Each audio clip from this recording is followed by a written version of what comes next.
एक शासक का प्रजा के प्रति क्या दायित्व होना चाहिए। जिस सादगी के साथ अपने शौर्य और पराक्रम का परिचय देकर के उस कालखंड में प्रभु श्री राम के ब्रह्मन्यायी के रूप में महात्मा भरत ने एक आदर्श हम सबके सामने रखा। यह भूमि उसकी साक्षात प्रतीक है। और आज मुझे महात्मा भरत की इस पावन साधना भूमि को देख करके दर्शन करके मैं अपने आप को गौरवशाली महसूस करता हूं, गौरवान्वित महसूस करता हूं। मैं इसके लिए आयोजकों को हृदय से धन्यवाद देता हूं। भाइयों बहनों, कल रात्रि को 11 बजे मैंने सूरज कुंड को देखा है। मुझे याद है आज से 3 वर्ष पहले सूरज कुंड में जब मैं गया था, 4 वर्ष पहले जब गया था, बड़ा जर्जर था, अव्यवस्था थी, पानी सड़ रहा था, कोई पुरसा हल नहीं था।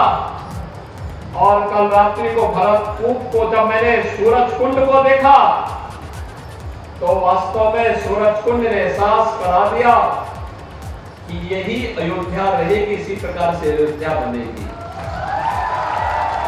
आप में से कितने लोग सूरज कुंड गए हैं? अच्छा लगा है ना जो नया बना है? एक बार जाइए और मैं यहाँ के सांसद जी से, विधायक जी से, सभी मान्य विधायकों से, महापौर जी से, जिला पंचायत अध्यक्ष जी से कहूंगा कि इन सबको ले जाकर के वहां पर 8 बजे ले जाकर के लाइट एंड साउंड का कार्यक्रम भी दिखाने का कार्यक्रम करेंगे तो आप देखेंगे कितना क्या बदल रही है। इधर पिछले 3 महीने के अंदर गुप्तार घाट में कितने लोग गए हैं? आप लोग जो जितने पुरुष हैं तो गए, लेकिन इन माता और बहनों को क्यों नहीं लेके गए? इनको भी ले जाकर के दिखाओ वहां पर प्रभु श्री राम से जुड़े हुए एक अन्य क्षेत्र को जो आज से 5 वर्ष पहले, 6 वर्ष पहले पूरी तरह वीरान पड़ा हुआ था। आज आप देखिए क्या चमकता हुआ दिखाई दे रहा है। गुप्तार घाट और उसके आसपास के दृश्य को जाकर के देखिए। ये नई अयोध्या के कुछ चित्रण है। और आज मैं यही कहने के लिए आया हूं, अयोध्या नगरी को दुनिया की सबसे सुंदर नगरी बनाएंगे ही और भरतकूप का भी विकास सूरज कुंड की तर्ज पर करेंगे। उसी प्रकार से महात्मा भरत के यहाँ साधना स्थली को लाइट एंड साउंड कार्यक्रम के माध्यम से प्रस्तुत करेंगे। तालाब का सुंदरीकरण होगा, जो यहाँ पर लोग निवास कर रहे हैं उनका पुनर्वास होगा। पूरी जमीन को सुरक्षित रखते हुए एक बार फिर से त्रेता युग की ओर इसको ले जाने का कार्य किया जाएगा। अभी थोड़ा प्रारंभिक रूप में अयोध्या में कार्य चल रहा है ना, तो बहुत सारे लोगों को परेशानी हो रही होगी आने जाने में। लेकिन भाइयों बहनों, किसी बड़े लक्ष्य को प्राप्त करने के लिए प्रारंभिक कठिनाई और चुनौती को तो झेलना ही पड़ता है। आप देखना अगले 4 महीने 6 महीने के अंदर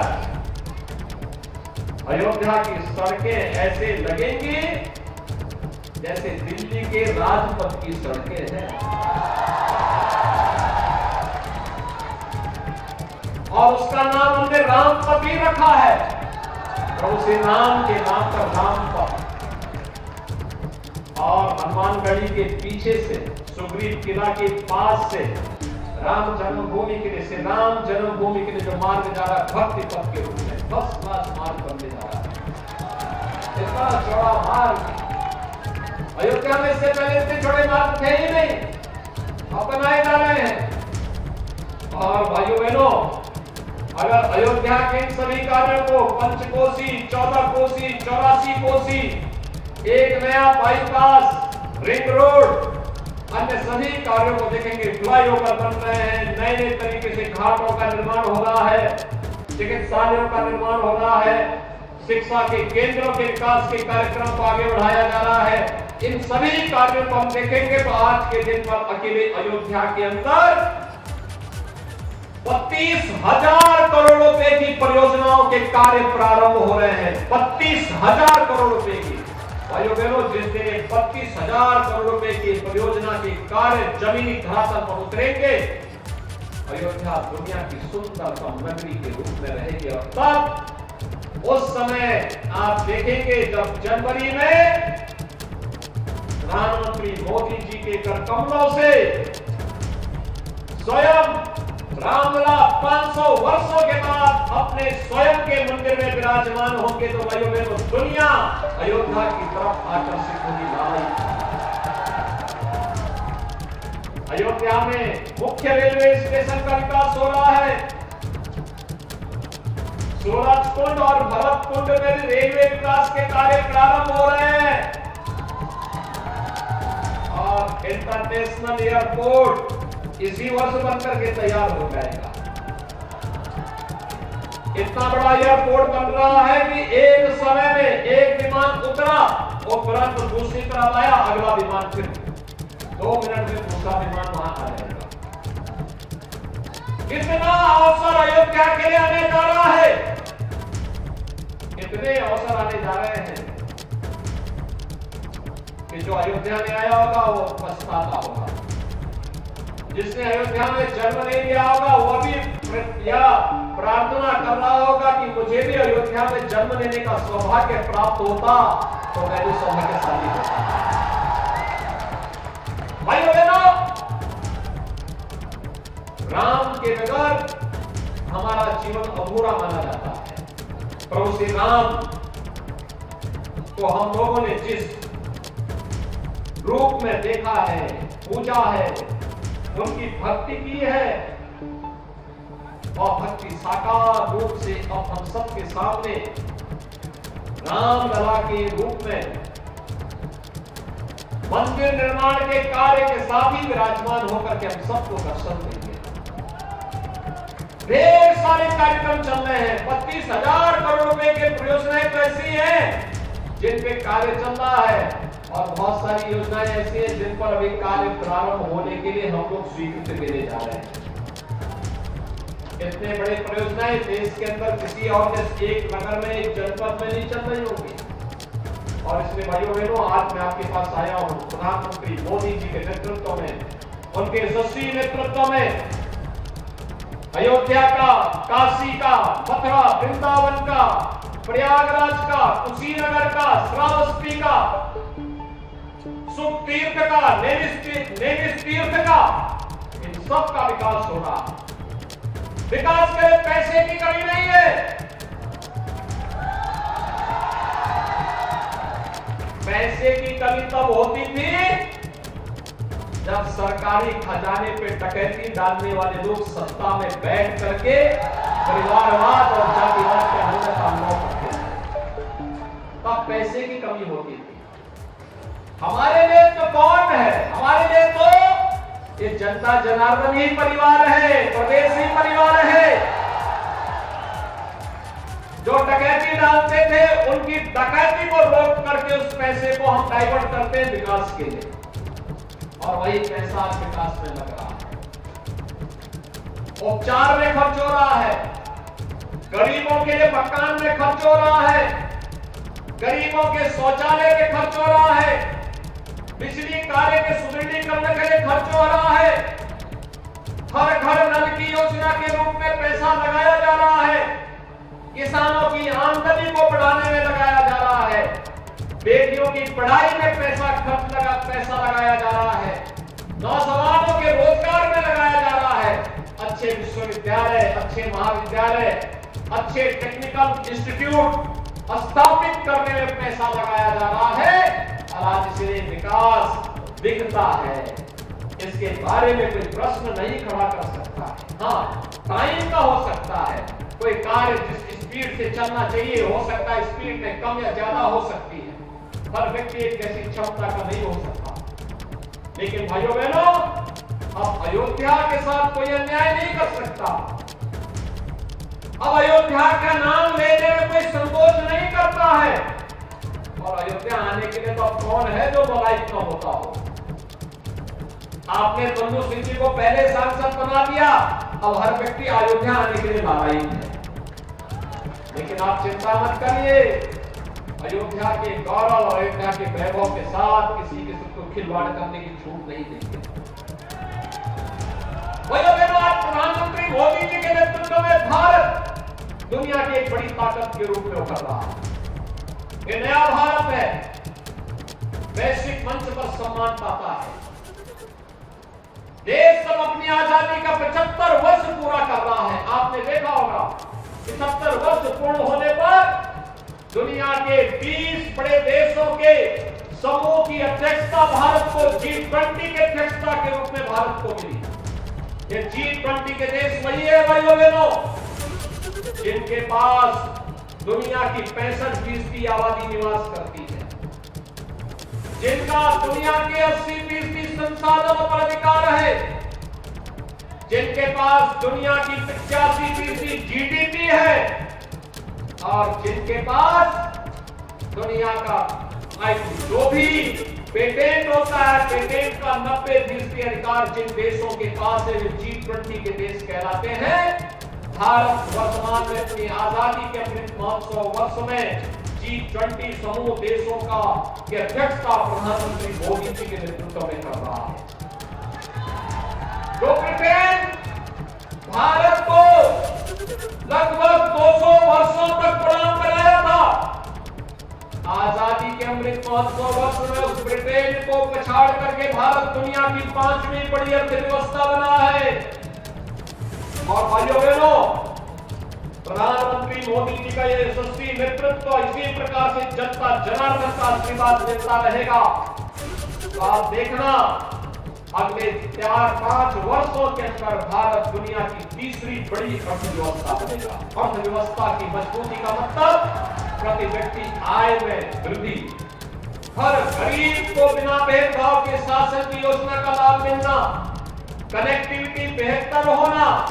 पहले अयोध्या के लिए न ट्रेन थी और न सड़क की आ पाती थी। मुझे गोरखपुर से अयोध्या आने में 5 से 6 घंटे लगते थे, या लखनऊ से अयोध्या आने में 5 से 6 घंटे लगते थे।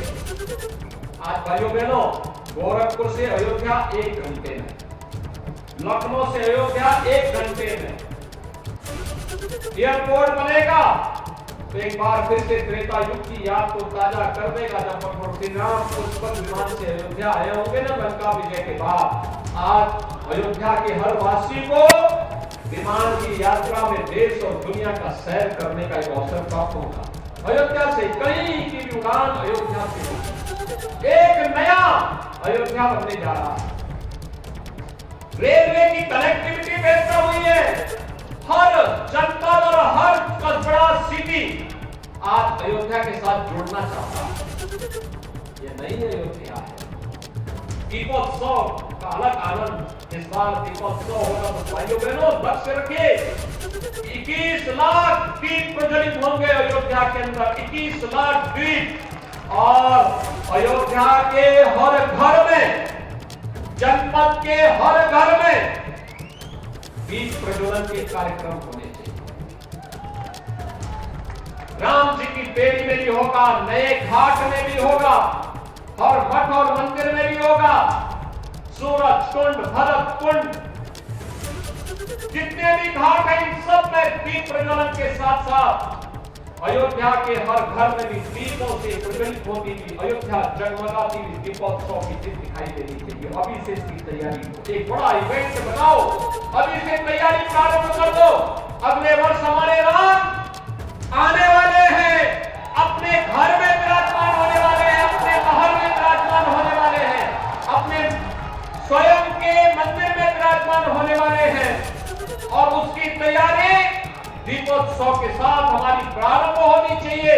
एक लंबी श्रृंखला प्रारंभ होगी और उस कार्यक्रम के साथ जुड़ते हुए हम आगे बढ़ेंगे। भाइयों बहनों, जैसे वैश्विक मंच पर भारत की प्रतिष्ठा बढ़ी है, मैं चाहूंगा कि इस बार हमारे सांसद जी कोई राम जी की बेड़ी पर योग उत्सव के कार्यक्रम के साथ जुड़े, योग महोत्सव में, कोई सूरज कुंड में, कोई भरत कुंड में, और इन सभी कार्यक्रमों को हमें उत्साह के साथ आगे बढ़ाना चाहिए। 21 जून को योग महोत्सव का कार्यक्रम होगा और फिर भी हमें इन कार्यक्रमों के साथ जुड़ना चाहिए। अयोध्या फिर से दुनिया के आकर्षण का केंद्र बनेगी। आज इसीलिए प्रधानमंत्री मोदी जी के नेतृत्व में सुरक्षा की बेहतर स्थिति हुई है। भाइयों बहनों, भारत एक बार फिर से दुनिया के सामने मानवता के कल्याण का नेतृत्व करता हुआ दिखाई दे रहा है। दुनिया में संकट आता है, दुनिया भारत की ओर देख रही है। प्रधानमंत्री मोदी जी की ओर आशा भरी निगाहों से देखती है। ये नया भारत है और इस नए भारत के लिए हम सबको अपने आप को तैयार करना है। हम भी तैयार होंगे तब भारत शक्तिशाली होगा, दुनिया की सबसे बड़ी ताकत बनेगा। ये हर गरीब को मिलने वाली योजनाएं बिना भेदभाव के, हमने योजना मकान दिए, प्रदेश के अंदर 54 लाख गरीबों को मकान मिले। हमने जाति मत और मजहब नहीं देखा। जो प्रदेश का नागरिक है, भारत का नागरिक है, उसको योजना का लाभ मिलना चाहिए। किसी गरीब की जाति नहीं पूछी, हर गरीब को शौचालय दिया, बिजली का कनेक्शन दिया, रसोई गैस का कनेक्शन निःशुल्क उपलब्ध करवाया, कोरोना कालखंड में फ्री में राशन की सुविधा का लाभ दिया। बड़े बड़े कार्य हो रहे हैं, highway, railway, waterway, airport, medical college. ये नए भारत की नई तस्वीर प्रस्तुत करता है। इसलिए भाइयों बहनों, जब सरकार भेदभाव नहीं कर रही है तो विकास कराने वाली, लोक कल्याण के लिए समर्पित और विरासत का सम्मान करने वाली सरकार हमें लानी ही पड़ेगी। और वहां प्रधानमंत्री मोदी जी के नेतृत्व में वो सपना साकार हो रहा है। वो सपने को साकार होते हुए हम सब देख रहे हैं और इसलिए हम सब गौरवशाली, अपने आप को गौरवान्वित महसूस करते हैं कि हमने उस समय जन्म लिया, हमें उस समय कालखंड में कार्य करने का अवसर प्राप्त हुआ जब देश को प्रधानमंत्री मोदी जी का यशस्वी नेतृत्व मिल रहा है। हम काशी में काशी विश्वनाथ देख रहे हैं, धाम को देख रहे हैं और अयोध्या में रामलला के भव्य मंदिर के निर्माण कार्य के साथ साथ रामलला को अपने मंदिर में विराजमान होते हुए भी देखेंगे। मथुरा वृंदावन के सुंदरीकरण के कार्यक्रम को भी देख रहे हैं। प्रयागराज के कुंभ के भव्य और दिव्य कुंभ का भी आनंद ले रहे हैं। यही तो भारत है। और भाइयों बहनों, इसमें हम सबको मिलकर कार्य करना होगा। आज मैं आपको जो लगभग 2000 करोड़ रुपए की परियोजनाएं आपको मिली हैं, ये 2000 करोड़ रुपए की परियोजनाओं के लिए एक बार फिर से अयोध्या वासियों को बधाई देता हूं, जनप्रतिनिधियों को धन्यवाद देता हूं, हमारे सांसद जी, विधायक जी, महापौर जी, जिला पंचायत अध्यक्ष जी, अन्य हमारे जनप्रतिनिधिगण, इन सबको मैं बधाई देता हूं। इन लोगों के द्वारा जो प्रयास और जो प्रस्ताव दिए जाते हैं, सरकार प्राथमिकता के आधार पर से आगे बढ़ने का कार्य करेगी। अयोध्या के विकास के लिए, प्रदेश के विकास के लिए पैसा कहीं आड़े नहीं आने वाला है। पैसा प्रदेश का, एक एक पैसा प्रदेश के विकास में ही खर्च होगा। और अच्छी संकल्प के साथ हम यहाँ पर आए हैं 9 वर्ष के यशस्वी कार्यकाल के लिए।